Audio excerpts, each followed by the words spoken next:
Hello everyone, good evening. आप सभी का अपने YouTube channel the brilliant academy में हार्दिक स्वागत है। और आप सभी लोग ठीक हो, पढ़ाई ठीक ठाक चल रही है, डीआई की क्लासेस रेगुलर चल रही हैं, कोई डिस्टरबेंस नहीं है।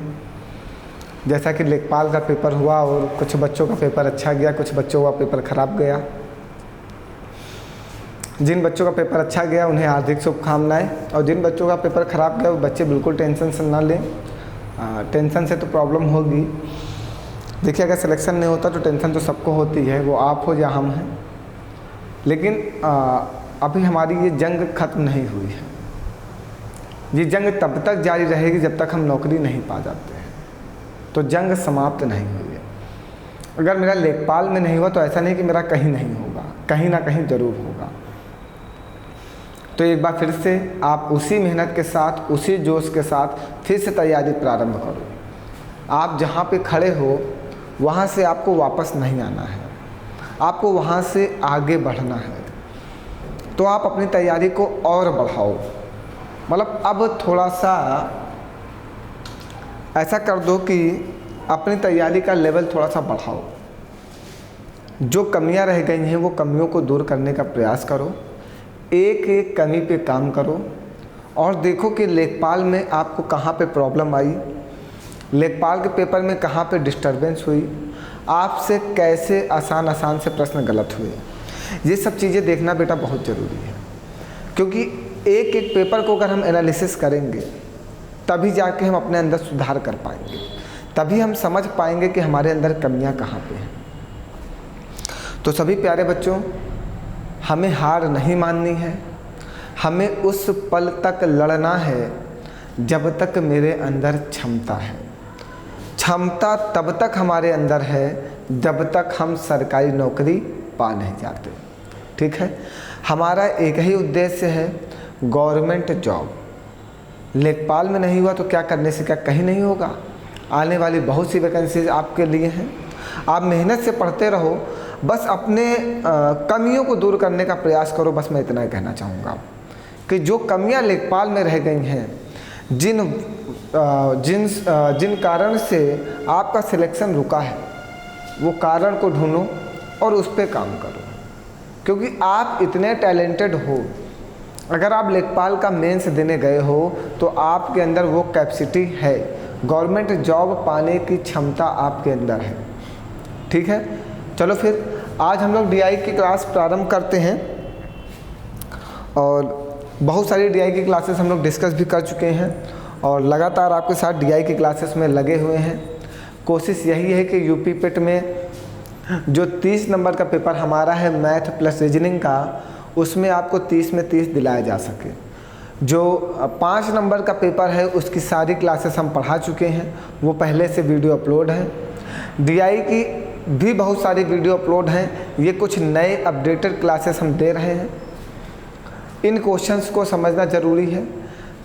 एक बच्चे ने ये प्रश्न पूछा हुआ है, हमें व्हाट्सएप पे उसने क्वेश्चन भेजा था कि सर एक प्रश्न इस तरह का करा दीजिए। तो बेटा ये वो सेम टू सेम प्रश्न तो नहीं है। ये प्रश्न मतलब जो आपकी डिजिट थी वो डिजिट चेंज है। वो क्वेश्चन भी मैं कल करा दूंगा। आज मैं दूसरा क्वेश्चन करा देता हूँ, उसी बेस पे है, सेम वैसा ही है। बस आप में क्वेश्चन की डिजिट कुछ और थी, आप में पूछ कुछ और रहा था। हमारे में क्वेश्चन की डिजिट कुछ और है, पूछ कुछ और रहा है। मतलब क्वेश्चंस की लैंग्वेज अलग है बस। और क्वेश्चंस का फिगर आपका भी ऐसा है, क्वेश्चन का फिगर हमारा भी ऐसा। तो पहले हम लोग जो प्रारंभ करेंगे क्लास आज की, वो यहाँ से प्रारंभ करेंगे, इस वाली डीआई से। आज की क्लास जो प्रारंभ होगी इस वाली डीआई से प्रारंभ होगी। पहले बच्चों, डीआई में एक एक पॉइंट को समझते चलना। कोशिश करना कि पेपर में कहीं पर भी कोई भी बारीकियों में कमी ना रह जाए। एक एक बारीकी को सीखो और पेपर में जाके आग लगा दो। ठीक है, एक एक बारीकी को सीखना है। कोशिश यही रहेगी कि आपको पेपर के टाइम एक भी प्रश्न गलत ना होने देंगे। कोशिश मेरी पूरी रहेगी। चलिए, तो पहला प्रश्न क्या कह रहा है, पहले हम इस तालिका को समझते हैं कि ये तालिका है किस लिए ना। चलो, कह रहा दी गई तालिका के आधार पर निम्नलिखित प्रश्नों के उत्तर दीजिए। 5 सेल्समैन द्वारा अर्जित वार्षिक कमीशन। जो ये तालिका आपको दी गई है, ये 5 व्यक्तियों द्वारा अर्जित कमीशन को बताती है। कहने ना 5 सेल्समैन हैं, सेल्समैन हमारे ये 5 हैं, ABCDE। ये 5 सेल्समैन हैं जो किसी ना किसी चीज़ का बिजनेस करते हैं, ठीक है, और इन्हें उस बिजनेस से कमीशन मिलता है। तो उन्हें अलग अलग वर्षों में कितने कितने रुपए कमीशन मिला है, ये आपको बताया गया है, ठीक है। ये तालिका है, 5 बिजनेसमैन हैं, अलग अलग वर्षों में किस किस को कितने कितने रुपए कमीशन मिलता है, वो तालिका द्वारा अर्जित किया गया है, अब दिखाया गया है, प्रदर्शित किया गया है। तो आइए अब प्रश्न लेते हैं और ये प्रश्न कैसे हैं समझते हैं और एक एक करने का प्रयास करते हैं। प्रश्न कह रहा है, किस वर्ष में सेल्समैन सी द्वारा अर्जित कमीशन पिछले वर्ष की तुलना में अधिकतम वृद्धि दर्शाता है। मतलब कोई वर्ष है जो सेल्समैन सी को कमीशन मिलता है, वहाँ पे सबसे ज़्यादा वृद्धि को शो करता है। क्या कह रहा है, किस वर्ष में सेल्समैन सी द्वारा अर्जित कमीशन पिछले वर्ष की तुलना में अधिकतम वृद्धि दर्शाता है। अब हमें ये चेक करना है कि सेल्समैन सी है, सेल्समैन सी कौन है, सेल्समैन सी यही तो है और इससे यही धनराशि मिलती है। 2015 में इतने रुपए मिलते हैं, 2016 में इतने मिलते हैं, 2017 में इतने मिलते हैं, 2018 में इतने मिलते हैं, 2019 में इतने मिलते हैं, 2020 में इतने मिलते हैं। जो भी ये कमीशन आपके सामने है ना। अब कहा क्या है, अब हमारे क्वेश्चन को थोड़ा सा हम बड़ा करते हैं क्योंकि इसको बड़ा करने की ज़रूरत है मेरे लिए। हम इसको अच्छे से समझा देते हैं, सिर्फ सी की बात करते हैं। कहा किस वर्ष में सेल्समैन सी द्वारा अर्जित कमीशन पिछले वर्ष की तुलना में अधिकतम वृद्धि दर्शाता है। मतलब कोई एक ऐसा वर्ष है जहां पर सेल्समैन सी को पिछले वर्ष की तुलना में सबसे ज़्यादा प्रॉफिट होता है। एक मिनट भैया, थोड़ी सी आप जानते हैं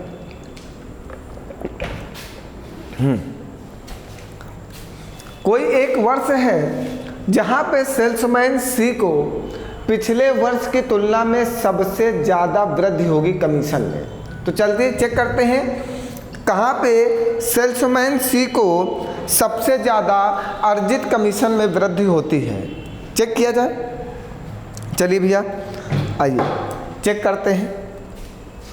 सबसे पहले आप यहाँ पे चेक करो कि कितने रुपए कमीशन में वृद्धि हुई। 2015 में इसको 26,200 रुपये मिलते थे, 2016 में इसको 27,800 रुपये मिले। तो 26,200 से कितने मिले, 27,800। कितने रुपए की वृद्धि हुई, 1,600 रुपये ज़्यादा मिले ना, 1,600 रुपये ज़्यादा मिले। जब 27,800 से 26,200 को माइनस करोगे तो तुम्हें पता चल जाएगा कि कितने रुपए ज़्यादा मिले। आप अपने आप को रखना, आप 2015 में 26,200 रुपये कमाते हो, 2016 में 27,800 रुपये कमाते हो, तो आपको कितने रुपए बढ़ के मिले, 1,600 रुपये बढ़ के मिले। अब आगे चेक करो, इस वर्ष में कितने रुपए बढ़ के मिले। 2016 से 2017 में कितने रुपए बढ़ के मिले। 2016 में आपको 27,800 मिलते थे, 2017 में आपको 28,200 मिलने लगे। तो 27,800 से 28,200 हो गए, कितने रुपए बढ़ के मिले, 400 रुपये बढ़ के मिले, 400 रुपये बढ़ के मिले। आगे आइए, अब यहाँ पे निकालिए कि कितने रुपए बढ़ के मिल रहे हैं। 28,200 से कितना मिल रहा है, 29,100 रुपये मिल रहा है।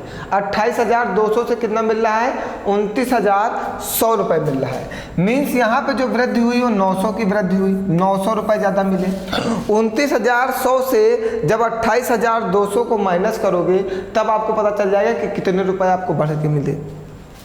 यहाँ पे कितने रुपए बढ़ के मिले, 29,100 से 29,400 मिले, कितने रुपए बढ़ के मिले, 300 रुपये बढ़ के मिले। यहाँ पे आपको कितने बढ़ के मिले, 29,400 से 30,000 मिले, कितने रुपए बढ़ के मिले, 600 रुपये बढ़ के मिले। अब आपको बताना है कि किस वर्ष में पिछले वर्ष की तुलना में कमीशन में सबसे ज़्यादा वृद्धि हुई।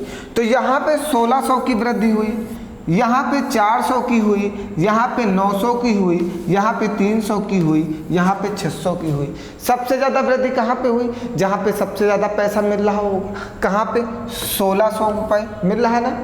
तो पिछले वर्ष में किस वर्ष में वृद्धि हुई, 2016 में। तो आंसर क्या बन जाएगा, 2016 में। यही क्या, पिछले वर्ष की तुलना में अधिकतम वृद्धि दर्शाता है।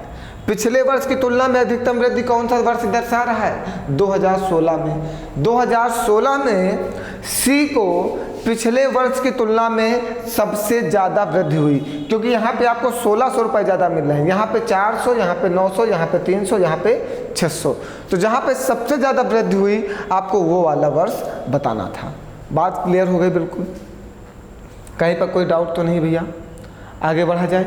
कहीं पर कुछ भी नहीं समझ में आएगा तो आप तुरंत पूछ लीजिएगा, बिल्कुल रिलैक्स पढ़ाऊँगा, भगाऊँगा नहीं क्लास को, निश्चिंत रहो, आराम से समझते चलो, बस आगे बढ़ा जाए। चलिए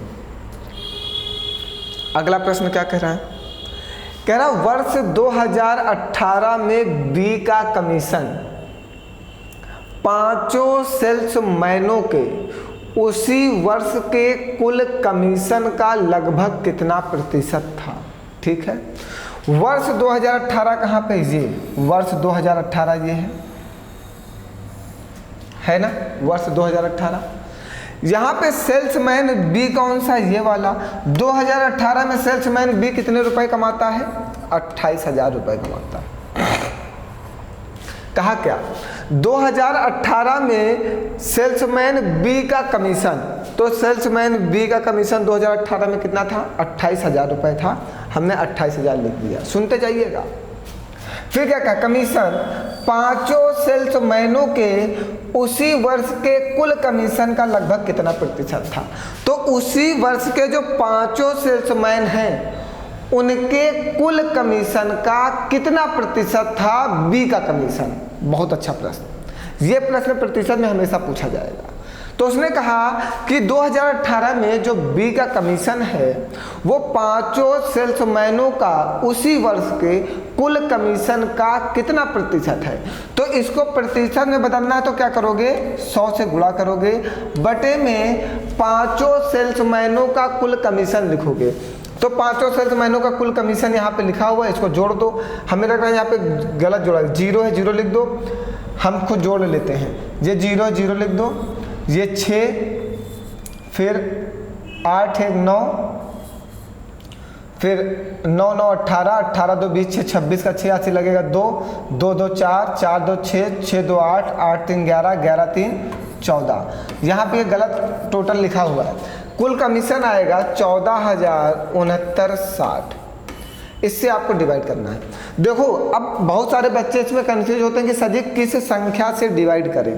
बेटा देखो आपको बताना था वर्ष 2018 में बी का जो कमीशन है, बी का जो कमीशन है वो 5 सेल्समैनों का कितना प्रतिशत है। किससे, 5 सेल्समैनों से कितना प्रतिशत है। तो 5 सेल्समैनों का टोटल नीचे जाएगा, क्योंकि इससे आपको बताना है कि कितना प्रतिशत है।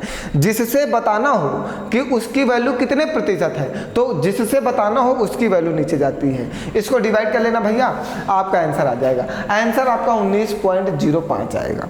आप डिवाइड कर लीजिएगा, ठीक है। हमने आंसर बता दिया है और डिवाइड करके कमेंट करके बता दीजिएगा कि आंसर सही आया है या गलत आया है, ठीक है। आंसर 19.05 आएगा। भैया एक क्वेश्चन ये वाला 100% आपके पेपर में आता जरूर है, ये प्रतिशत में बदलने वाला, मतलब निश्चित है। एक DI नहीं, 5 की 5 DI में ये प्रतिशत से प्रश्न जरूर जोड़ता है, एवरेज से प्रश्न जरूर जोड़ता है। तो एवरेज और प्रतिशत को हमें अच्छे से पढ़ना है, ठीक है। हमने क्लासेस अपलोड कर रखी हैं, अगर कोई भी डाउट है तो आप पढ़ जरूर लीजिए। आइए अगला प्रश्न लेते हैं। अब क्या कह रहा है चलिए, कह रहा है किस सेल्समैन का 2018 में कमीशन 2015 की तुलना में उच्चतम वृद्धि दर्शाता है, ठीक है। किस सेल्समैन का 2018 में कमीशन, तो ये 2018 में हो गया और ये 2015 हो गया। कह रहा किस सेल्समैन का 2018 में कमीशन 2015 की तुलना में उच्चतम वृद्धि दर्शाता है। तो जहां पर सबसे ज़्यादा कमीशन मिला होगा वो सबसे उच्चतम वृद्धि दर्शाता होगा। पता चल जाएगा किस वाले को ज़्यादा मिला। चलो एक एक को निकालो। सबसे पहले इसको माइनस करके निकालो कि कितना कमीशन ज़्यादा मिला 2015 की तुलना में 2018 में। यही तो कहा, किस सेल्समैन का 2018 में कमीशन 2015 की तुलना में उच्चतम वृद्धि दर्शाता है। कहाँ पे? 2015 की तुलना में उच्चतम वृद्धि दर्शाता है।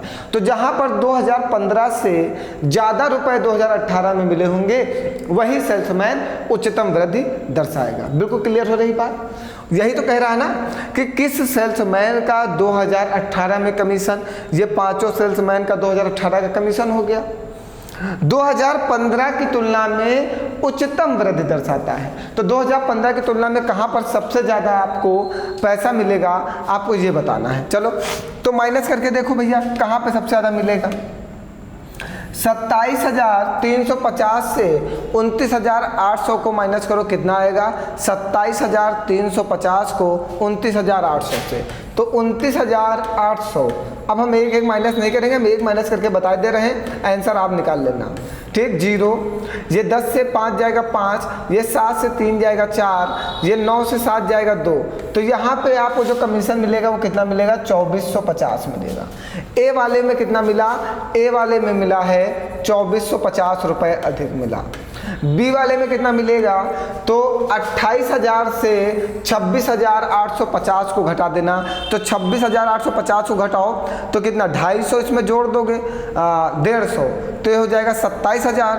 तो ये 1,000 और जोड़ दो, तो मतलब ये आ जाएगा 1,000 और 150, मतलब 1,150। अब आप घटा लेना, 28,000 से 26,850 को घटाओगे तो आएगा 1,150। अब तीसरे वाले सी वाले का निकालो, सी वाले का निकालो। 29,100 से 26,200 को माइनस करो। 26,200 का मतलब हो गया 800 जोड़ोगे तो 27,000 और 2 2100 और 8 2900। अब आप घटा लेना अपने घर पे, ठीक, 2900। अब डी वाले का घटाओ, 30,060 से 27,850। 30,060 से कितना घटाना है? 27,850। 0, 6 से 5 जाएगा 1, 10 से 8 जाएगा 2, 9 से 7 जाएगा 2। यहाँ पे आपको डी में कितना कमीशन मिलेगा? 2210 रुपये मिलेगा। ई वाले का कमीशन निकालो, ई वाले का कमीशन निकालो। 30,000 से घटा दो 28,640 को, तो 28,640 का मतलब ये हो जाएगा 60 जोड़ोगे तो हो जाएगा 28,700 और 360, 360 और ये हो जाएगा 1,360। आप घटा लेना 1,360। तो सबसे ज़्यादा कमीशन में अंतर कहाँ आया? कहाँ आया बताओ भैया? सबसे ज़्यादा कमीशन में अंतर कहाँ आया? 2900 रुपये का अंतर आया। तो कौन सा सेल्समैन आएगा? सी वाला। सेल्समैन सी का जो 2015 से कमाई थी 2018 में, 2015 की तुलना में 2018 में सबसे ज़्यादा अगर कोई कमाई किया है, अधिकतम वृद्धि कहीं हुई है, तो कौन से सेल्समैन में हुई? सी वाले में। यही पूछा था कि कौन से सेल्समैन को 2015 की तुलना में 2018 में अधिकतम वृद्धि दर्शाता है। कौन सा सेल्समैन अपने कमीशन में 2015 की तुलना में 2018 में सबसे ज़्यादा रुपए कमाता है? तो सेल्समैन सी में 2900 रुपये की वृद्धि होती है। तो मीन्स सेल्समैन सी 2015 से 2018 में सबसे ज़्यादा रुपए कमाता है। यही आपसे पूछा था। क्वेश्चंस बहुत कैलकुलेटिव हैं आज वाले। चलें आगे बढ़ा जाए फिर। बताओ भैया कोई डाउट है? अभी किसी को कहीं पर कोई डाउट हो तो जल्दी से बता दो, नहीं तो आगे बढ़ते हैं। बढ़े, कमेंट कर दीजिए जल्दी से। अगर आपको सबको समझ में आ रहा है तो एक कमेंट कर दीजिए, और नहीं समझ में आ रहा तब भी कमेंट कर दीजिए। कमेंट करना थोड़ा ज़रूरी है। आ रहा है सबको? तो आगे बढ़ें फिर। DI को बिल्कुल बेहतरीन तरीके से पढ़ लो। 20 नंबर की यूपी पेट में आनी है। तो थोड़ा सा तो मेहनत करनी होगी, क्वेश्चंस को समझने होंगे, क्वेश्चंस की लैंग्वेज समझनी होगी। लैंग्वेज थोड़ा सा डिफ़िकल्ट होती ज़रूर है DI की, उसे थोड़ा सा समझना पड़ता है। आइए अगला क्या कह रहा है, निम्न में से किस वर्ष में किसी भी सेल्समैन द्वारा अर्जित उच्चतम और न्यूनतम कमीशन का अंतर अधिकतम है। अच्छा, कह रहा निम्न में से किस वर्ष में किसी भी सेल्समैन द्वारा अर्जित उच्चतम और न्यूनतम कमीशन का अंतर अधिकतम है। अब ऐसे सेल्समैन ए है, आपको बताना है कि किस वर्ष में किसी भी सेल्समैन द्वारा अर्जित उच्चतम और न्यूनतम कमीशन का अंतर जो है वो क्या है, अधिकतम है। जैसे सेल्समैन ए है, यहाँ पे सबसे ज़्यादा अधिकतम इनकम कौन से साल में कर रहा है, ये 29,800, और सबसे कम कमाई किस वर्ष में किया इसने, 24,600। तो इन दोनों का अंतर लेना, मैं बता दे रहा हूँ, लगाना आपको है।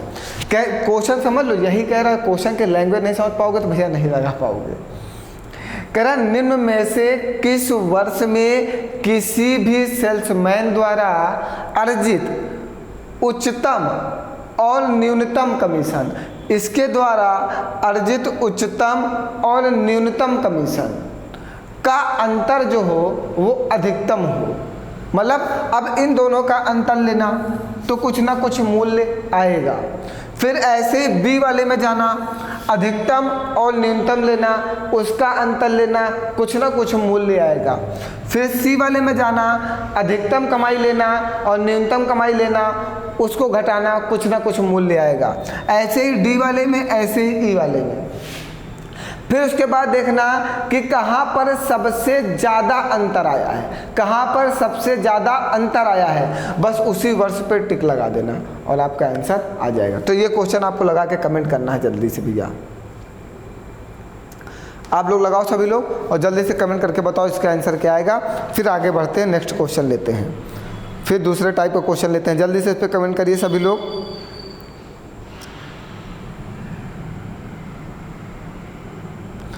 जल्दी से भैया बताइए, आगे बढ़ा जाए फिर। चलिए आइए अब नेक्स्ट क्वेश्चन लेते हैं। अब ये वाला क्वेश्चन समझते हैं। ये थोड़ा सा अलग पैटर्न का प्रश्न है और पिछली बार यूपी पेट में एक ऐसा प्रश्न आया था। उम्मीद करते हैं फिर से इस साल एक प्रश्न ऐसा जरूर आएगा। चलिए समझा जाए, आइए।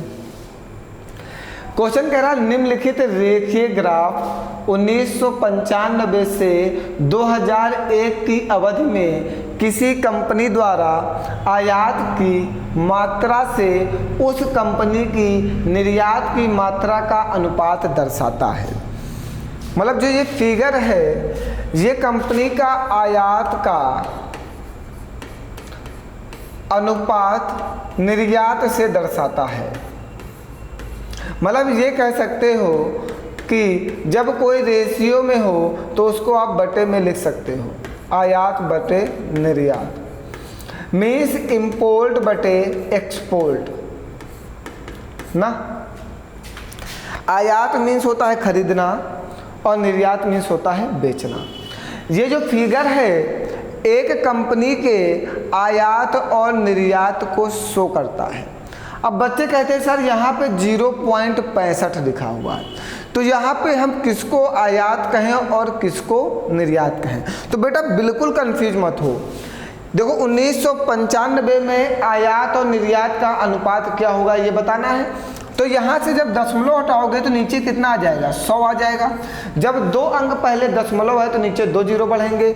तो आयात अपॉन निर्यात, हमेशा जो रेशियो बनेगा ये आयात अपॉन निर्यात का बनेगा। मीन्स ये ऊपर वाली वैल्यू इंपोर्ट की होगी, नीचे वाली वैल्यू एक्सपोर्ट की होगी। तो जब जहाँ भी दशमलव, यहाँ से दशमलव हटाओगे बटे में 100 आएगा। तो 25 पंचे 125, 25 चौको 100, तो ऊपर वाला इंपोर्ट होगा, नीचे वाला एक्सपोर्ट होगा। आयात बटे निर्यात, आयात अनुपात निर्यात के रेशियो को शो करता है। समझ गए ये फिगर? अब दिमाग में सेट हो गया होगा। जब ये प्रश्न हमारे सामने आता है ना, हम एक वैल्यू देखते हैं तो मेरा दिमाग घूम जाता है कि सर इसमें आयात कहाँ है और निर्यात कहाँ है, किसको आयात बना दें, किसको निर्यात बना दें, जबकि क्वेश्चन तो कह रहा है कि ये आयात और निर्यात का ही रेशियो है। तो आप समझ गए, जहाँ से दशमलव हटाओ, नीचे 100, ऊपर वाला आयात नीचे वाला निर्यात, दोनों के रेशियो आ गए। आप प्रश्न को समझते हैं अब कि क्या प्रश्न है। पहला प्रश्न लेते हैं, क्या कह रहा है? कह रहा यदि 1995 में कंपनी का आयात 247 करोड़ था तो 1995 में कंपनी द्वारा निर्यात कितना था? ठीक है, 1995 ये है 1995 में G.65, सुनते जाइएगा, 1995 में 0.65, जब पॉइंट हटाओगे तो नीचे 100 आएगा और ये कटेगा 5 एक नम 5, 5 3 15 और ये 5 दूनी 10 20, ये ऊपर वाला आयात होगा और नीचे वाला निर्यात होगा। हम ये कह सकते हैं कि आप 13 यूनिट आयात करते हो, 20 यूनिट निर्यात करते हो। समझते जाइएगा। आप जब भी रेशियो में हो तो चाहे एक्स लगा लो चाहे यूनिट लगा लो, बात एक ही है। कुछ लोग एक्स लगाते हैं और हमें एक्स से घृणा है, हमें एक्स से नफरत है, इसलिए हम यूनिट लगाते हैं। ठीक है, बहुत लोगों को एक्स से नफरत होगी, तो जिससे नफरत हो उसको साथ नहीं लेके चलते ना। तो एक्स से हमें बिल्कुल भी प्यार नहीं है, इसलिए हमने यूनिट लिया। यूनिट से मुझे बहुत प्यार है। ठीक है, तो चाहे एक्स लगाओ चाहे वाई लगाओ चाहे जेड लगाओ चाहे यूनिट लगाओ, सब बात एक ही है। हमने आयात और निर्यात का रेशियो बना लिया। अब सुनते जाइएगा। उसने कहा 1995 में कंपनी का आयात 247 करोड़ था, मतलब 13 यूनिट का जो मान है वो कितना है? 247 करोड़ है। तो एक यूनिट का मान क्या हो जाएगा? 247 बटे 13। अब ये कटेगा 13 से, काटो। 13 दूना 26, 13 से नहीं कटेगा? बताओ भैया, कटेगा कि नहीं?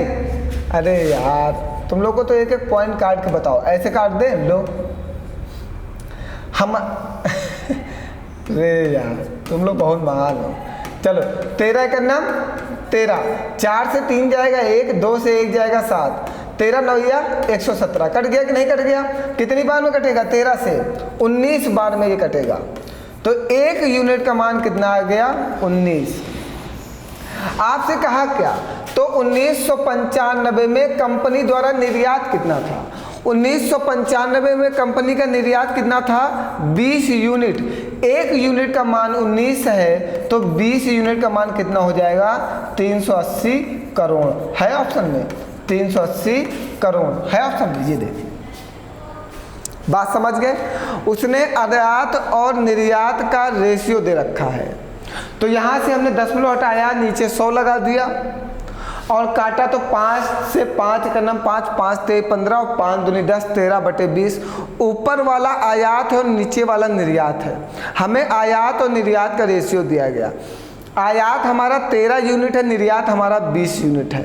उसने कहा कि आप 247 करोड़ का आयात करते हो। हमने कहा 13 यूनिट का मान 247 करोड़ है, एक यूनिट का मान 19। हमें बताना था कि कितने करोड़ का निर्यात किए हो, तो 20 यूनिट का हमने निर्यात किया।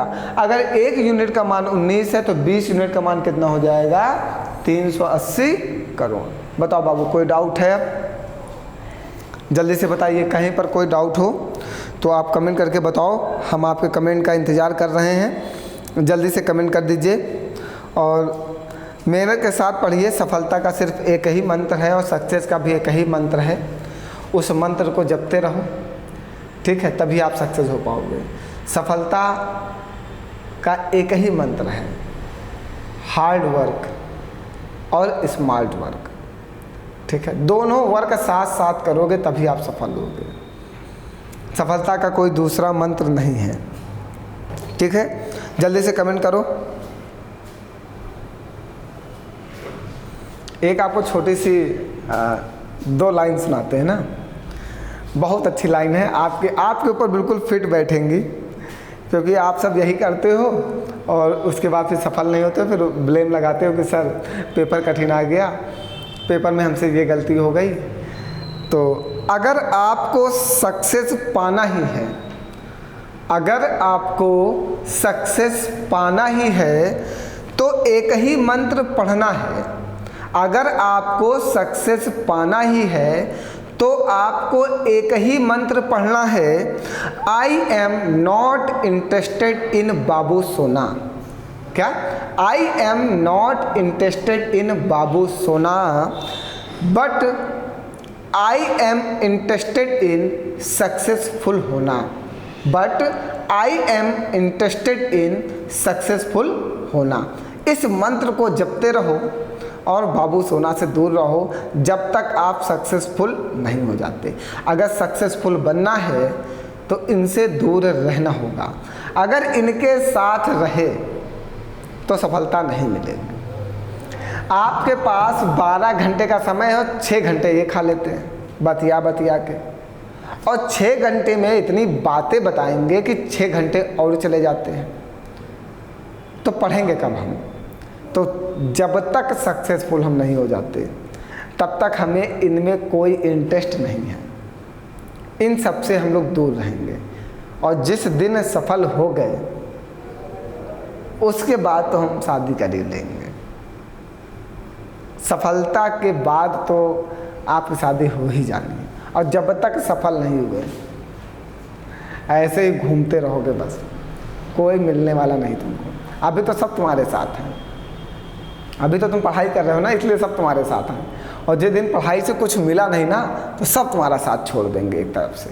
तब तुम्हें पता चलेगा, तब तुम रातों की नींदों को भी खो दोगे, तब तुम रात रात जग के पढ़ोगे, तब तुम्हारे मन में यही आएगा कि अब हमें सिर्फ सक्सेस होना है। तो वो बात जब बाद में याद आए, समय बीत जाए, वो समय अभी है। इन सब से दूरी बना लो, इन सब से दूरी बना लो, और सिर्फ प्यार करो तो अपनी पढ़ाई से, अपनी किताबों से, अपने आप से आप सफल हो जाओगे। सफलता का मंत्र हमने बता दिया। अगर आपको पसंद आए तो हमारे तरह काम करिए, सफल ज़रूर हो जाएंगे। हमारे कहने के अनुसार काम करिए, हमारे कहने के अनुसार पढ़ाई करिए, सफलता की गारंटी हमारे पास है। अगर आप अपने अनुसार काम करोगे तो सफलता की गारंटी आप ले लो, हम नहीं ले सकते आपकी सफलता की गारंटी। ठीक है, अगर आप सफल होना चाहते हो तो थोड़ा सा दूरी बनाओ। अपना समय बहुत कीमती है, समय आपके पास है नहीं पढ़ने के लिए, तो उस कीमती समय को पढ़ाई में लगाओ, तभी ज़्यादा अच्छा रहेगा। दूसरा क्वेश्चन समझो, किस वर्ष में कंपनी के निर्यात से आयात का अनुपात अधिकतम था? अब बता रहा है किस वर्ष में कंपनी का जो अनुपात है, वो कह रहा है निर्यात से आयात का अनुपात अधिकतम है, मतलब निर्यात से ज़्यादा आयात होता है। चलो सबसे पहले इसको बनाओ, तो बटे में 100 आएगा, 65/100। इसको बनाओ 85/100, यहाँ पे 35/100, यहाँ पे 125/100, यहाँ पे 14/10, यहाँ पे 155/100, यहाँ पे 95/100। ऊपर वाला आयात है और नीचे वाला निर्यात है। सुनते जाइएगा। किस अब यहाँ पे अगर हम एक काम करें, सबके आयात को बराबर, आयात अपॉन निर्यात, सबका निर्यात देखो यहाँ पे 100 है, निर्यात यहाँ पे 100 है, यहाँ पे निर्यात 100 है, यहाँ पे भी 100 है, यहाँ पे भी 100 है, यहाँ पे भी 100 है। सब जगह निर्यात 100 है, सिर्फ एक जगह नहीं है। तो दोनों ऊपर 10 से गुणा कर दें और नीचे भी 10 से गुणा कर दें। सुनते जाओ, तो ऊपर हो जाएगा 140 और नीचे हो जाएगा 100। अब सब जगह का निर्यात हमने बराबर कर दिया। जो रेशियो बनता है वो किसका बनता है? आयात बटे निर्यात का। उसने पीछे क्वेश्चन में कह रखा है। तो ऊपर वाला हमारा आयात होगा, नीचे वाला हमारा निर्यात होगा। क्या कहा? किस वर्ष में कंपनी के निर्यात से आयात अधिकतम है? निर्यात से आयात ज़्यादा होना चाहिए। चलो यहाँ पे निर्यात से आयात क्या होना चाहिए, ज़्यादा होना चाहिए। यहाँ पे निर्यात 100 है, आयात कितना है 65, कम है। यहाँ पे निर्यात 100 है, आयात कितना है 85, कम है, उसने कहा ज़्यादा होना चाहिए। यहाँ पे निर्यात 100 है, आयात 35 है, कम है। यहाँ पे निर्यात कम है और आयात ज़्यादा है। सुनते जाओ, यहाँ पे निर्यात कम है, आयात ज़्यादा है। यहाँ पे निर्यात कम ज़्यादा है और आयात कम है। यहाँ पे निर्यात कम है, आयात ज़्यादा है। 3 वर्ष ऐसे आए हैं जहाँ पर निर्यात से आयात ज़्यादा है। यही तो कहा कि किस वर्ष में कंपनी के निर्यात से आयात अधिकतम होना चाहिए। निर्यात से आयात क्या होना चाहिए, अधिकतम होना चाहिए, मीन्स ज़्यादा होना चाहिए। सबसे ज़्यादा कहाँ पे है, सबसे ज़्यादा बताओ। इन तीनों वर्षों में ज़्यादा तो है, लेकिन सबसे ज़्यादा कहाँ पे। यहाँ पे 100 से 125, यहाँ पे 100 से 140, यहाँ पे 100 से 155, तो सबसे ज़्यादा कहाँ पे, यहाँ पे 2001 में। उसने कहा वो वाला बताओ जहाँ पे निर्यात से आयात सबसे ज़्यादा है, सबसे ज़्यादा है, वो कहाँ पे है, 2001 में। क्लियर हो गई पूरी बात। चलो आओ आगे बढ़ो। फिर कहा दिए गए वर्षों में कितने वर्षों में आयात से कम निर्यात हुआ है। आयात से कम निर्यात हुआ है, समझते जाना आयात से कम निर्यात हुआ ना, ठीक है। क्वेश्चन की लैंग्वेज बिल्कुल आसान है। ऊपर वाला हमारा क्या होता है, आयात, और नीचे वाला क्या होता है, निर्यात, ठीक है। तो यहाँ से दशमलव हटाओगे नीचे क्या आ जाएगा, 100। यहाँ से दशमलव नीचे 100, यहाँ से दशमलव नीचे 100, यहाँ से दशमलव नीचे 100, यहाँ से दशमलव हटाएंगे, एक जीरो ऊपर बढ़ा दो, नीचे 100, यहाँ से दशमलव नीचे 100, यहाँ से दशमलव नीचे 100। अब क्या कहा, दिए गए वर्षों में कितने वर्षों में आयात से कम निर्यात हुआ। आयात ज़्यादा होना चाहिए, निर्यात क्या होना चाहिए, कम होना चाहिए। आयात से कम निर्यात हुआ मीन्स हमने खरीदा ज़्यादा है और बेचा कम है, वो वर्ष बताने हैं।